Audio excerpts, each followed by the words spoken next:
बहुत समय से आप लोग जो है अलग अलग वक्ताओं की अलग अलग बात सुने और 32वें आदिवासी सांस्कृतिक महासम्मेलन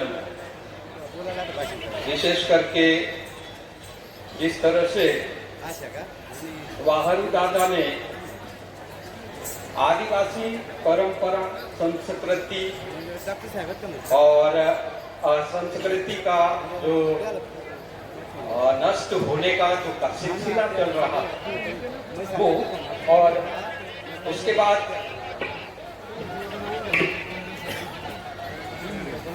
उसके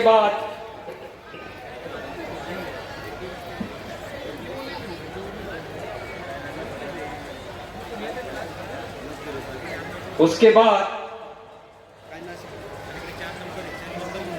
भंवर दादा ने उनकी बात को आगे बढ़ाते हुए अपनी बात को रखा, तो मैं भी उसी परंपरा रूढ़ी को आगे बढ़ाते हुए अपनी बात को रखना चाहूंगा। साथियों, आदिवासी सांस्कृतिक महासम्मेलन का 32वां कार्यक्रम है। अभी तक हम लोग जो है किस तरह से आदिवासी संस्कृति नष्ट हो रही है और आदिवासी संस्कृति परंपरा और रूढ़ी को कौन कौन नष्ट कर रहे हैं, इसके ऊपर बात हम लोग कर रहे थे। तो मैं उसी को आगे बढ़ाते हुए अपनी बात को रख रहा था कि जिस प्रकार से हम लोग मध्य प्रदेश में आंदोलन कर रहे हैं, रूढ़ी प्रथा, संविधान और कानून तीनों को जोड़ते हुए कैसे हमारी परंपरा और रूढ़ी को सुरक्षा करना और उसको बचा के दूसरा जो आक्रमण है, दूसरे जो कानून कायदे, दूसरे की जो संस्कृति, दूसरे के जो देवी देवताओं को हमारे ऊपर थोपा जाता है, हम उसका विरोध कैसे कर रहे हैं। मध्य प्रदेश की सरकार आदिवासी कल्याण विभाग के पैसे को लेकर आदिवासी का मन्नत इंद्र देव को मूर्ति लगाकर उसको कहा कि ये अंतर्राष्ट्रीय इंद्र देव की मूर्ति है। हम लोग ने उसका विरोध किया, उसका उद्घाटन मुख्यमंत्री करने आ रहे हैं। मुख्यमंत्री के नाम पर हमने थाने में जाकर FIR दर्ज करवाने की मांग रखी कि मध्य प्रदेश का मुख्यमंत्री आदिवासी के देव, आदिवासी के पूजा पद्धति, आदिवासी की संस्कृति, आदिवासी की परंपरा को नष्ट करने के लिए हमारे गांव में आ रहा है, इसलिए इसके ऊपर जो है एट्रोसिटी एक्ट के तहत FIR दर्ज होना चाहिए। एक साथियों, दूसरी बात कि वो मुख्यमंत्री को खबर हो गई तो नहीं आ, उसके बाद में वही इंद्रदेव को, जो इंद्रदेव अलग है, उसको अगर देखेंगे तो वो हिंदू का देव है, इंद्र देव हमारा देव है। इंद्रदेव का चरित्र क्या है हमको नहीं मालूम, लेकिन हमारा इंद्र भगवान चरित्रवान है, पवित्र है, उसकी पूजा पद्धति कैसे होती आप सब लोग जानते हैं। लेकिन वहां पर पंडितों को लगाकर पूजा पद्धति करने और उस मूर्ति में जान देने के लिए हमारे देश के प्रधानमंत्री माननीय नरेंद्र मोदी जी आ रहे थे। हम लोगों ने उसका विरोध किया कि आदिवासी के मूर्ति में ना तो जान डाली जा सकती, ना ही आदिवासी मूर्ति का पूजक है और ना ही आदिवासी मूर्ति की पूजा करेगा। ये जो हमारे गांव में जो मूर्ति लगी है, उस मूर्ति का जो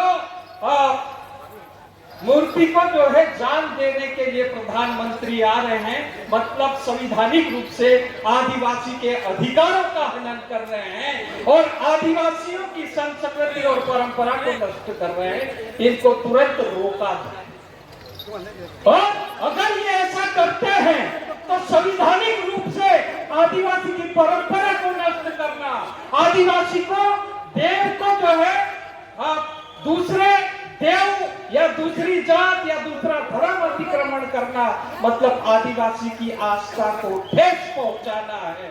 आदिवासी की ठेस पहुंचाना मतलब संवैधानिक गुनाह होता है। इसलिए प्रधानमंत्री के ऊपर भी केस होना चाहिए। ये काम भी हम लोगों ने किया है साथियों। दूसरी बात साथियों, अगर हम बात कर रहे थे यहाँ पर पेशा एक्ट की, रूढ़ी प्रथा की, और उसमें जो है परंपरा, जिस प्रकार से जो परंपरा है वो परंपरा में हम लोगों ने कहा कि जिस प्रकार से हमारी परंपरा है, हमारी पूजा विधि है, वो पूजा विधि के साथ में हमारी शादी होती है। एक लड़की ने एक लड़के से शादी कर लिया, एक लड़के से शादी करने के बाद में वहां पर जो है उसके पिताजी ने थाने में जाकर एफआईआर दर्ज कर दी कि नाबालिग लड़की के साथ में उनने शादी कर। तो हमने कहा कि नाबालिग लड़की के साथ में शादी करना मतलब वो अपराध है, लेकिन हिंदू विवाह एक्ट के तहत वो अपराध है। आदिवासियों के लिए अभी तक कोई कानून नहीं बना, तो आदिवासियों के लिए विवाह का कानून नहीं है। इसलिए जो है आदिवासियों को शादी करने का अपना एक परंपरा है, वो शादी करने की उम्र उसकी तय नहीं होती। आदिवासी की उम्र कोई भी शादी करने की कानून में नहीं लिखा है, और अभी आदिवासी की शादी का कानून नहीं बना है। इसलिए हमने कहा कि आदिवासी की परंपरा के अनुसार शादी किया जाना वो गैर कानूनी नहीं है।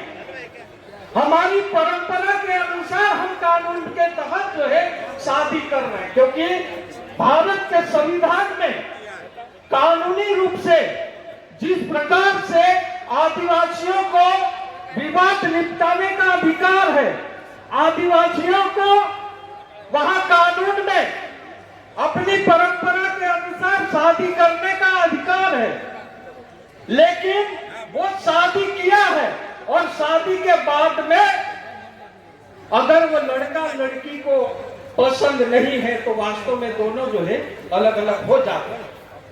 तो जिस प्रकार से आदिवासियों में शादी करने की जो रीति है, परंपरा है, लेकिन दूसरे तरफ पेशा कानून के तहत परंपरागत विवाद निपटाने का भी अधिकार उनको मिला। तो परंपरागत वो शादी हमारे गांव के लोग करते हैं, हमारे गांव के लोग विवाद निपटाएंगे, तो आपने हमारे गांव के इस व्यक्ति के ऊपर किस प्रकार से जो है एफआईआर दर्ज करी, उसको लेकर जो है वहां पर हमारे गांव का रूढ़िगत मुखियाओं ने पुलिस को नोटिस भेजा कि क्यों ना आपके ऊपर ऐसी कार्रवाई की जाए, क्योंकि जो है यहाँ पर जो है हमारी रूढ़ी प्रथा अनुसार जो है कार्रवाई हम लोग कर रहे हैं। इसलिए आप जो है हमारी गांव की रूढ़ी प्रथा में इस तारीख को हाजिर होकर स्पष्टीकरण दे, अन्यथा आपके ऊपर हमारी रूढ़िगत संस्था कार्रवाई करने के लिए मजबूर हो। उसके बाद में पुलिस ने कानून को देखा, कानून के तहत पुलिस को जो है उस लड़के और लड़की को गिरफ्तार करने की जिम्मेदारी नहीं है, लेकिन जो है वो नोटिस जो रूढ़िगत संस्थाओं ने नोटिस दिया, उस नोटिस का जवाब जो है पुलिस ने नहीं दिया। और आखिर में जिस प्रकार से ग्राम सभा ने उनको नोटिस दिया, एसडीओ, एसपी इन्होंने सारों ने विचार किया कि मध्य प्रदेश में पेशा कानून के तहत इनको विवाद निपटाने का अधिकार है, तो विवाद निपटाने का काम ये करेंगे, हम एफआईआर नहीं कर सकते। ऐसा पेशा एक्ट के तहत जो है उन्होंने जो है वहां पर पुलिस ने उस लड़के के नाम की जो एफआईआर थी उसका खात्मा काट दिया। तो ऐसा साथियों, अगर लड़ेंगे संवैधानिक रूप से तो वास्तव में हमारी परंपरा बचेगी। और अगर हमारी शादी नहीं करना थी तो जैसे हम सुन रहे थे कि जिस प्रकार से हमारे यहाँ छेवड़ा वाली परंपरा है कि छेवड़े पे बांध के उस लड़की को जो है उसके पिताजी के यहाँ भेज देते हैं, और ये चीज जो है आदिवासी समाज इस व्यवस्था को मान्यता देता है और कानूनी रूप से आदिवासी समाज जो है उसको मानता भी है। तो खूब खूब धन्यवाद, आपने मेरी बात को सुना। और आखिरी में मैं जो है नारा देके अपनी बात को खत्म करना चाहूंगा।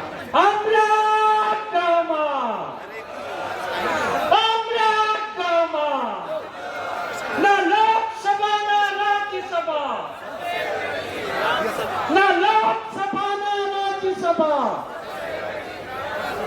खूब खूब धन्यवाद।